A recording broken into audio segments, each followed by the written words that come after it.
I know you. You're that jaywalking punk anarchist. You're that jaywalking punk anarchist. Jaywalking punk anarchist. Hello, this is the Radical Reviewer taking a look at Mutual Aid, a Factor of Evolution by Peter Kropotkin, Porter Sargent Publishers, originally published in 1902. The key idea of this text is that mutual aid, collaboration, working together, is part of nature. It's part of animal nature, it's part of human nature, it's, as the title states, a factor of evolution. You see, many people then and now took Darwin's ideas about competition and survival of the fittest to construct this dog-eat-dog, God, I hate that phrase, this dog-eat-dog worldview. But no, the fittest in survival of the fittest isn't about stabbing your friend in the back so you can steal all their stuff. It's about fitting in. What species uses their resources most effectively? What species works together to survive? What species are most capable of learning from one another and passing on what they've learned to future generations? Let's take a look at the text in depth. Chapter 1, Mutual Aid Among Animals. To start, Kropotkin posits, if we resort to an indirect test and ask nature, who are the fittest, those who are continually at war with each other, or those who support one another, we at once see that those animals which acquire habits of mutual aid are undoubtedly the fittest. From here, Kropotkin discusses how insects like ants and termites and bees create complex dwellings using mutual aid. Kropotkin then discusses what he calls hunting associations of birds, for example pelicans who form a half circle on a bay, closing in and catching fish by hunting as a group. And Kropotkin concludes, the war of each against all is not the law of nature. Mutual aid is as much a law of nature as mutual struggle. Chapter 2, Mutual Aid Among Animals Continued. This is a continuation of the previous chapter except discussing mammals. Here, Kropotkin discusses beavers, mice, squirrel, marmots, elephants, rhinoceroses, monkeys, oxen, foxes, seals, horses, donkeys, camels, sheep, and even dogs. Kropotkin states, all these mammals live in societies and nations, sometimes numbering hundreds of thousands of individuals. And Kropotkin explains how these societies of mammals engage in mutual aid. And it's true. As a dog, I can tell you with confidence. So you might not know this, but all dogs are anarchists. We don't believe in private property. We don't discriminate on the basis of color, size, or ability. We don't believe in capitalism. We read theory and we take to the streets. From the protest at the governor's residence yesterday, a Doberman named Envy was there trying to help comfort and cheer up some of the grieving demonstrators.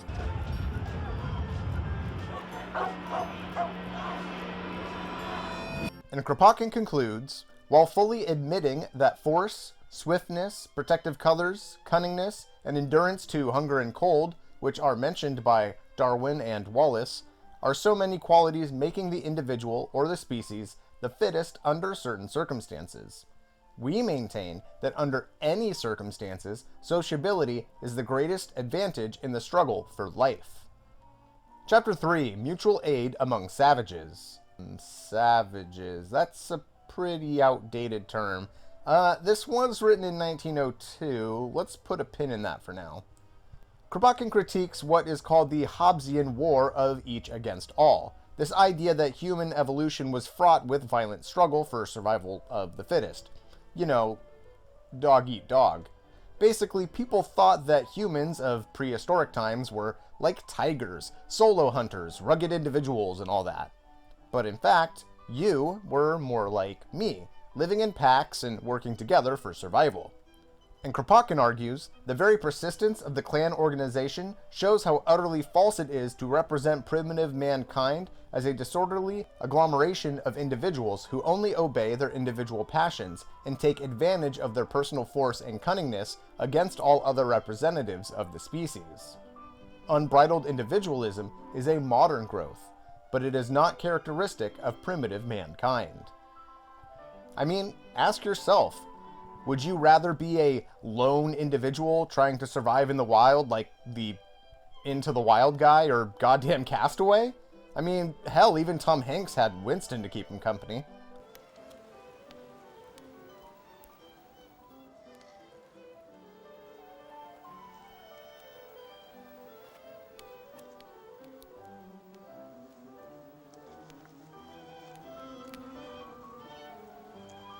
Or would you rather live as humans actually did, in groups, with maybe some people being experts in herbs and delivering babies and setting broken bones, and other people being experts in tracking animals or knowing how to make tools for hunting and fishing, and some folks knowing when and where to plant crops or what fruits or vegetables are edible, folks knowing when and where to move with the changing seasons, things like that? I think it's kind of a no-brainer. And Kropotkin concludes, the savage is not an ideal of virtue, not like Pocahontas or Avatar or some shit. Nor is he an ideal of savagery, not like swarthy hordes circling the wagons in some spaghetti western. But the primitive man has one quality elaborated and maintained by the very necessities of his hard struggle for life. He identifies his own existence with that of his tribe, and without that quality, mankind never would have attained the level it has attained now. Chapter 4, Mutual Aid Among the Barbarians. Whoa, barbarians?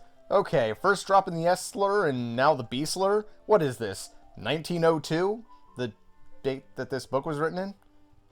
Okay, I'm kind of belaboring the point, but I noticed that this chapter and the previous chapter are full of what's called historical materialism, this idea that human civilization evolves in stages. First savage, then barbarian, then feudal, then capitalist, and finally communism.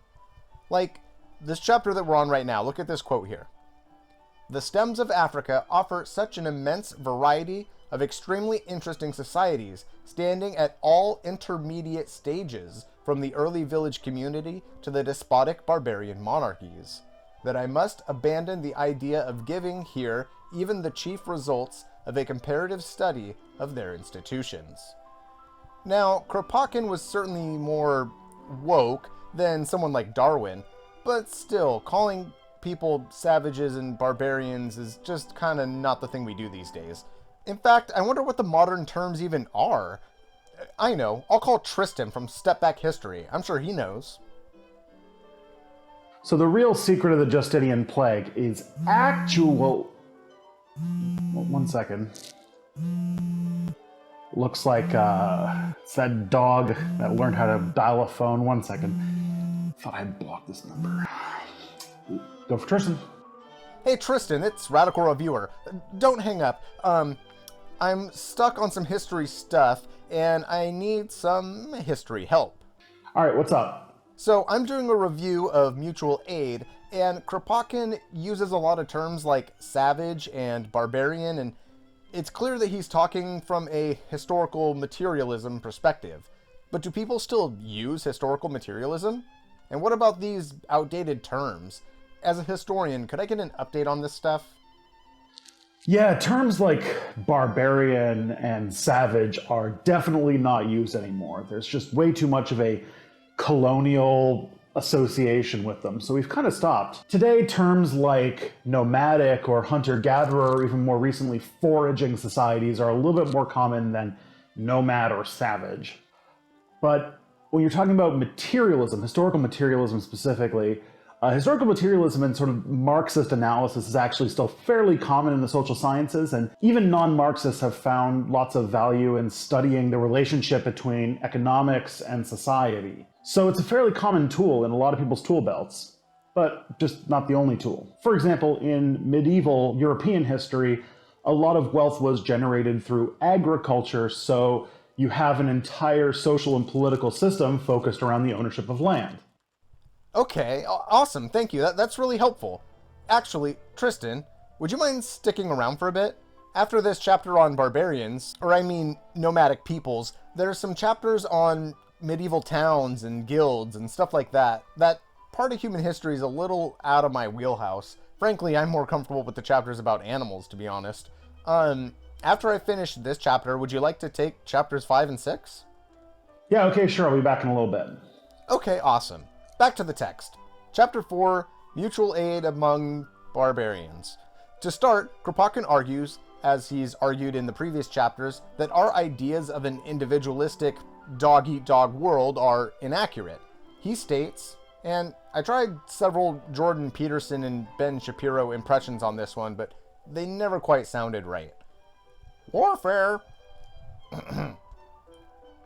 Warfare and oppression of the Warfare and oppression are the very existence of human... Warfare and... I'm just gonna read it normal. The pessimist philosopher triumphantly concludes that warfare and oppression are the very essence of human nature, that the warlike and predatory instincts of man can only be restrained within certain limits by a strong authority which enforces peace, and thus gives an opportunity to the few and nobler ones to prepare a better life for humanity in times to come. Kropotkin counters this assertion and argues, we do not know one single human race or one single nation which has not had its period of village communities. It was a universal phase of evolution, a natural outcome of the clan organization, with all those stems, at least, which have played, or play still, some part in history. Okay, so the village community existed everywhere, but what the hell's the village community?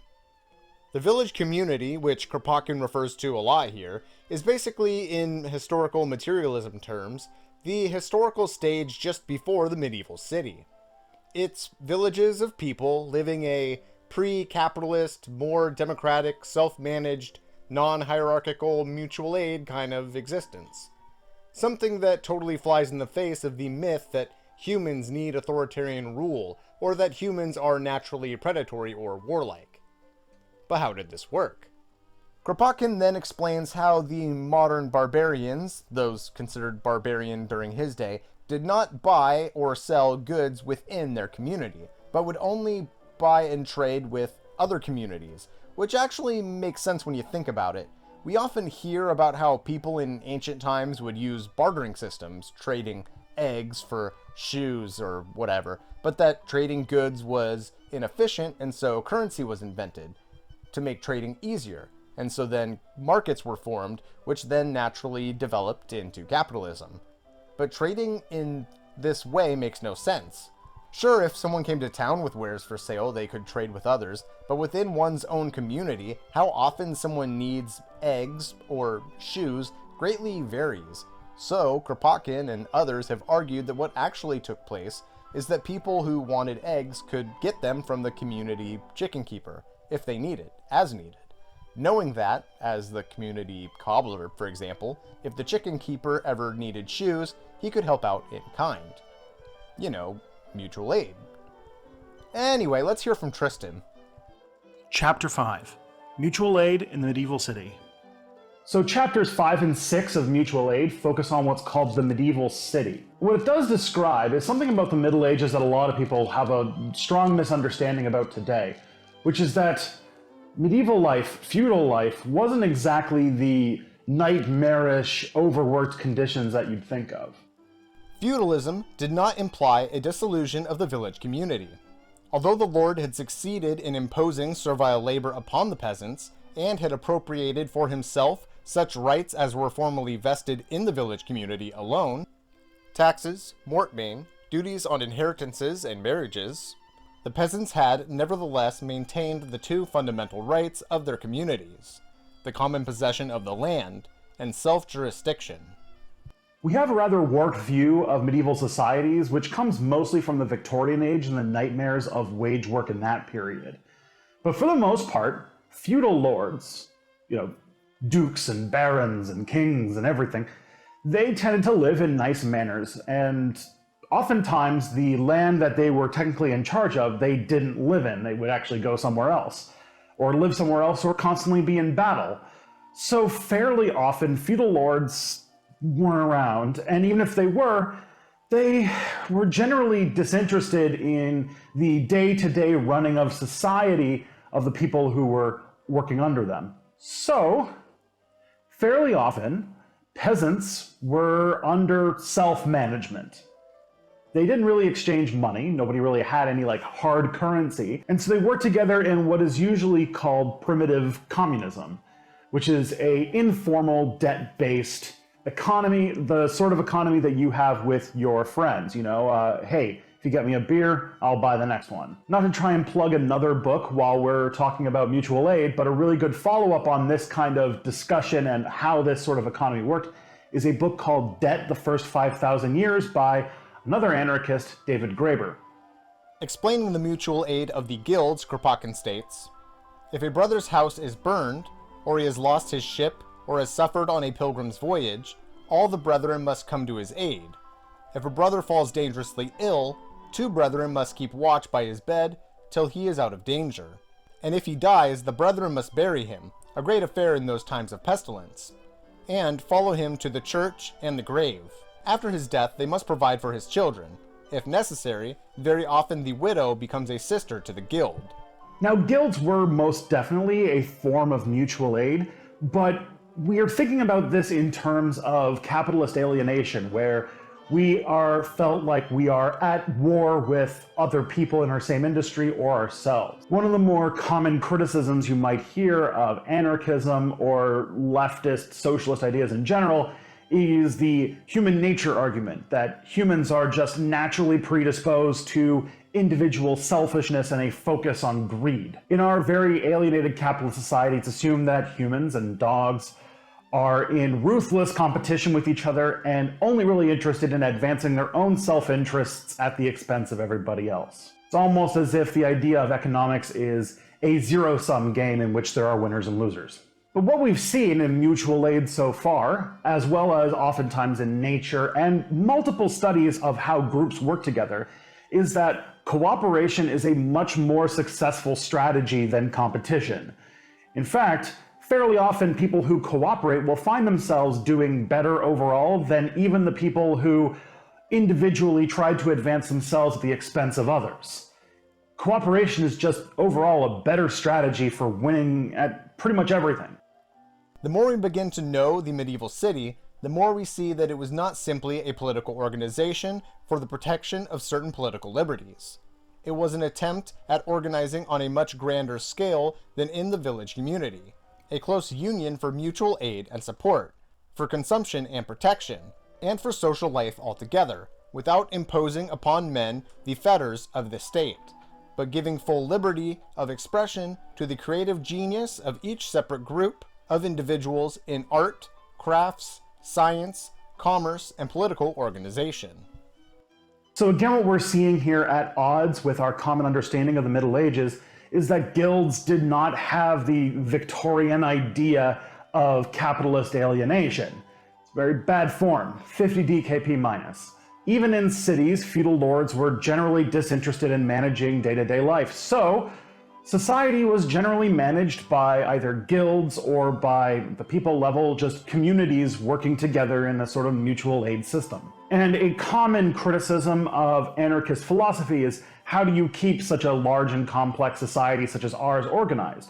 Well, we can probably look at medieval cities as one example of possible ways of organizing without needing the micromanaging of an overarching government or state.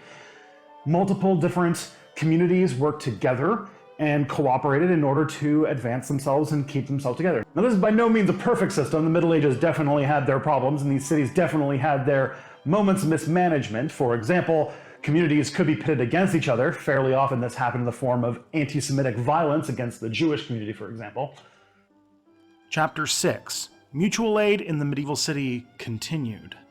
And so this whole system actually fell apart due to the beginning of capitalism, and there was actual pushback. There was resistance to a lot of things like enclosure, where a lot of common land that was held by peasants were literally had like fences built around them in order for them to become private property. And as capitalism, a very unnatural way of setting up a society, began to become more mainstream, there was the increase of authoritarian governments, stronger states, and notably more forces of coercion, i.e. violence, in order to enforce a capitalist order on people who, by their natural predisposition, would tend towards cooperation. The medieval artisan did not produce for an unknown buyer, or to throw his goods into an unknown market. He produced for his guild first, for a brotherhood of men who knew each other, knew the techniques of the craft, and, in naming the price of each product, could appreciate the skill displayed in its fabrication, or the labor bestowed upon it. The medieval guild, like the medieval parish, street, or quarter, was not a body of citizens placed under the control of state functionaries. It was a union of all men connected with a given trade. Now, there's a lot of comparison between medieval guilds and unions, which is a bit reductionist, I have to say.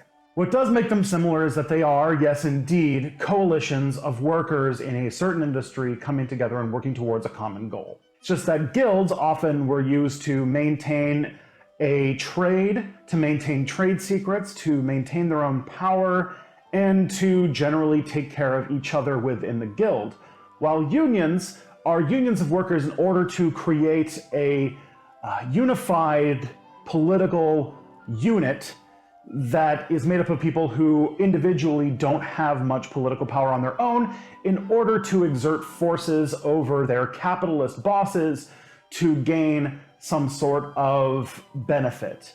Either it being, a good employment contract that ensures lots of benefits, or if you are like the IWW, trying to completely change society so that the world is run by people who actually work in individual industries. So these were syndicates. This is the early version of what an anarchist would call syndicalism, and is in direct violation of the capitalist idea that everybody would be just out to advance themselves at the expense of each other.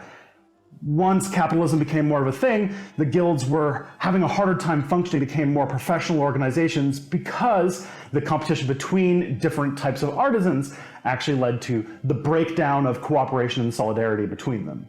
The losses which Europe sustained throughout the loss of its free cities can only be understood when we compare the 17th century with the 14th or the 13th. The prosperity which formerly characterized Scotland, Germany, the plains of Italy was gone. The roads had fallen into an abject state. The cities were depopulated. Labor was brought into slavery. Art had vanished. Commerce itself was decaying. The greatest and most fatal error of most cities was to base their wealth upon commerce and industry to the neglect of agriculture. They thus repeated the error which had once been committed by the cities of antique Greece, and they fell through it into the same crimes. The estrangement of so many cities from the land necessarily drew them into a policy hostile to the land. Now, one of the things that Kropotkin does push for is a more agrarian society, and it's sort of built on a Marxist reading of historical materialism, which states that cities lead towards authoritarianism, and that to keep an anarchist way of life, you have to keep a simple pathway, a simple economy, i.e. back to farming. This is sort of a superstructure and base type argument. And of course, there's some of that makes sense. In order for capitalism to take hold, who owns what needs to be more strongly delineated, and control needs to be more cut and dry. However, as we see in the medieval cities, we can make some pretty good arguments that actually you can have a complex urban environment that is still run on anarchist principles. It's just that Marx, much like Kropotkin, grew up in a capitalist system.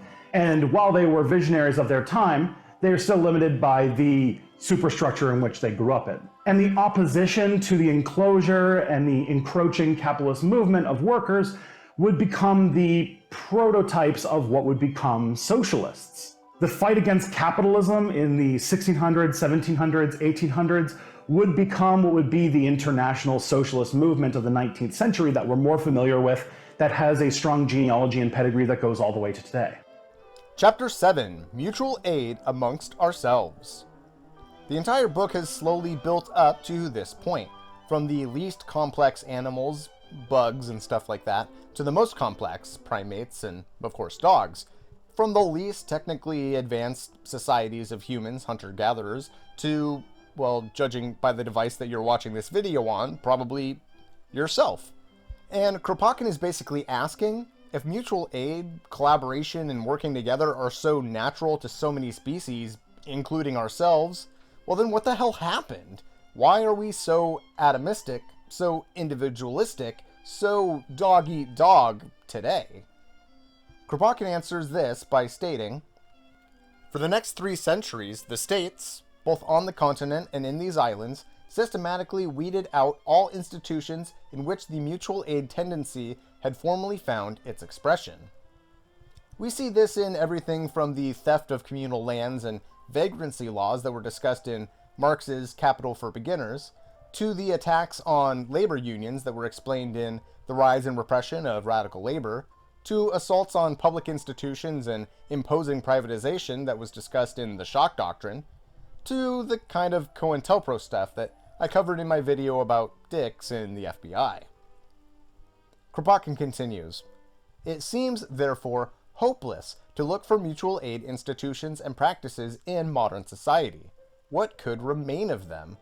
And yet, as soon as we try to ascertain how the millions of human beings live and begin to study their everyday relations, we are struck with the immense part which the mutual aid and mutual support principles play, even nowadays, in human life."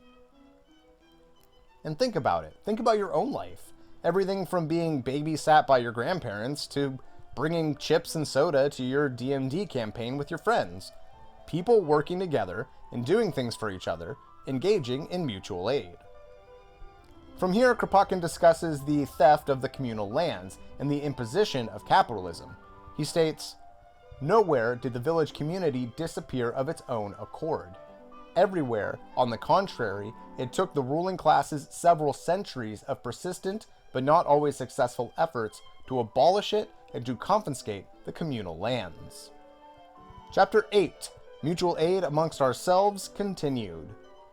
Expanding on the theft of communal lands, Kropotkin states, "The properties of the guilds were confiscated in the same way as the lands of the village communities, and the inner and technical organization of each trade was taken in hand by the state. Laws, gradually growing in severity, were passed to prevent artisans from combining in any way. For example, unionists were persecuted wholesale under the Master and Servant Act, workers being summarily arrested and condemned upon a mere complaint of misbehavior lodged by the master. So don't let anyone try and tell you that bartering naturally flowed into markets which naturally flowed into capitalism, and that socialism and mutual aid are somehow against human nature because human nature is all about being greedy and competitive. Hogwash. Capitalism was violently imposed on the public, and the communal lands, and the guilds and the unions, and any semblance of workers banding together was viciously attacked." Kropotkin then discusses clubs and associations, societies, brotherhoods, alliances, institutes, and other forms of social, voluntary groupings.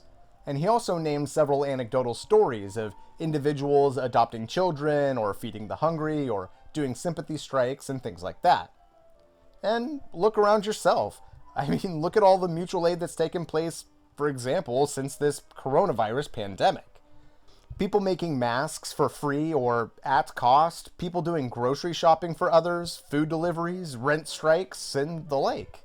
As Kropotkin puts it, "For everyone who has any idea of the life of the laboring classes, it is evident that without mutual aid being practiced among them on a large scale, they never could pull through all their difficulties."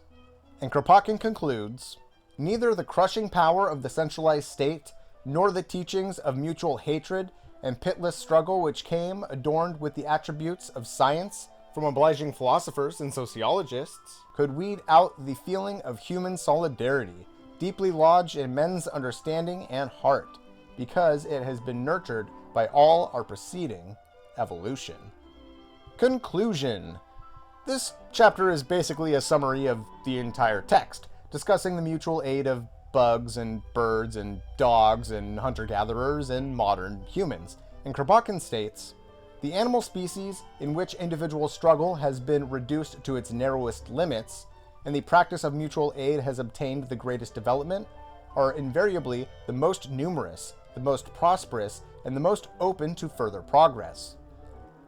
The mutual protection which is obtained in this case, the possibility of obtaining old age and of accumulating experience, the higher intellectual development, and the further growth of sociable habits secure the maintenance of the species, its extension, and its further progressive evolution." What about great men theories? What about rugged individualism and humankind's inherent drives for greed and competitiveness? What about the bootstraps and the pulling? Well, to all of these, Kropotkin states, the practice of mutual aid and its successive developments have created the very conditions of society life in which man was enabled to develop his arts, knowledge, and intelligence. Conclusion. A lot of this book reminds me of another book I'm currently reading, Anarchy Works by Peter Gerdelus. They are both encyclopedic collections of various groups and activities that demonstrate the tendency towards and success of mutual aid and anarchism. For a while, I considered not reviewing this book, because knowing that bees work together or that dogs work together seems like such a commonly understood reality. But unfortunately, because of lobsters and rugged individualism and myths about alpha dogs and alpha males, people totally not understanding that we are products of our environment and that our nature is collaborative and not competitive, I guess that even 100 years later, it just still needs to be said that mutual aid is a factor of evolution, and that the natural state of human beings is working together in mutual aid. Like, these right-wing individualist folks, do they, distribute the food in their fridge competitively? Do they treat their friends and family according to market forces, as if we lived in a dog-eat-dog world? Or do they, like you and I, engage in mutual aid?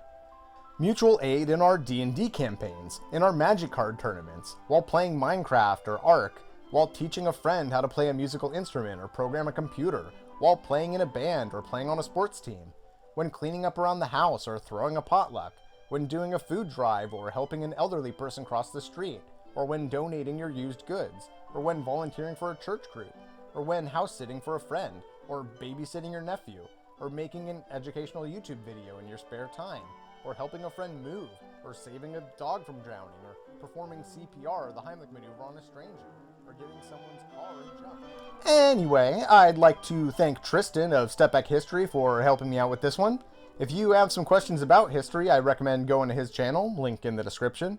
I personally would recommend his video on feminism, witchcraft, and beer making. That's a great one. And as always, I'd like to thank my wonderful patrons. Your tremendous support has allowed me to get dog insurance and support other creators I couldn't otherwise support and engage in some mutual aid with them, if you will, and things like that, which is really awesome. I appreciate you folks a lot. And if you like what I do here and you'd like to support the show, you can go to patreon.com/radicalreviewer. And if you're interested in radical theory or looking for a book recommendation or whatever, you can get your radical reviews here with Radical Reviewer. Thanks for watching. Elected politicians who perpetuate a system that oppresses and kills. We listen to each other and we comforted a pain we all share as we sat together, realizing that the source is much the same. Two sweet form relationships based on mutual aid. Now we'll take the streets and will not be ashamed. We've got to work together, like a tribe, or we'll never make it. By stopping to help you, I ended up helping myself and my friend. These kids unified against the forces of oppression. It's so beautiful. I've got you. You've got this. We've all got each other.